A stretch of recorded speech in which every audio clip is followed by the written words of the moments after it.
প্রিয় দেশবাসী, অভ্যুত্থানের পর দায়িত্ব গ্রহণ করে অর্থনীতিকে গভীর গহ্বর থেকে উদ্ধার করা ছিল আমাদের জন্য একটা বিরাট চ্যালেঞ্জ।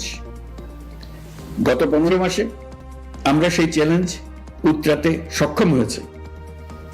রপ্তানি, বৈদেশিক বিনিয়োগ ও রিজার্ভ সহ অর্থনীতির সবগুলো সূচকে দেশ ইতিবাচক ধারায় ফিরেছে।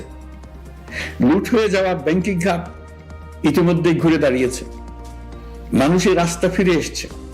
ব্যাংকিং খাতকে আরো শক্তিশালী করতে নানামুখী পদক্ষেপ চলমান রয়েছে। অভ্যুত্থান পরবর্তী সময়ে বিভিন্ন দেশের বৈদেশিক বিনিয়োগ হ্রাস পেলেও বাংলাদেশে গণ অভ্যুত্থান পরবর্তী প্রথম বছরে বৈদেশিক প্রত্যক্ষ বিনিয়োগ অর্থাৎ এফডিআই 19.13% বৃদ্ধি পেয়েছে। এটি বৈশ্বিক প্রবণতার বিপরীতে এক অনন্য অর্থনৈতিক দৃষ্টান্ত স্থাপন করেছে।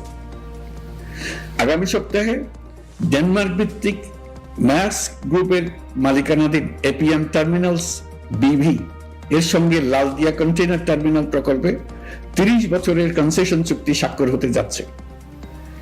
এই চুক্তির আওতায় ইউরোপীয় এই কোম্পানি $550 মিলিয়ন বিনিয়োগ করবে। এটি এই যাবৎকালে বাংলাদেশে ইউরোপের সর্বোচ্চ একক বিনিয়োগ। লালদিয়া হবে দেশের প্রথম বিশ্বমানের গ্রিন পোর্ট। প্রথমেই যে প্রশ্নটা সবসময় চলে আসে, তাই আমি এটা ক্ল্যারিফাই করি। The ownership remains with the port. So ownership আমাদের কাছেই থেকে যাচ্ছে।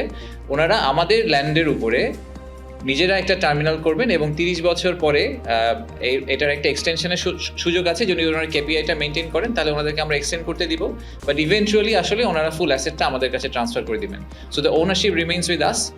হাউএভার, যেটা সবচেয়ে ইন্টারেস্টিং ব্যাপার এখানে সেটা হচ্ছে যে এই পুরা প্রজেক্টটা করতে ওনাদের প্রায় $550 মিলিয়ন মতো খরচ হবে, উইচ ইজ বাংলাদেশি টাকা যদি আমি ক্যালকুলেট করি প্রায় 6,700 কোটি টাকা।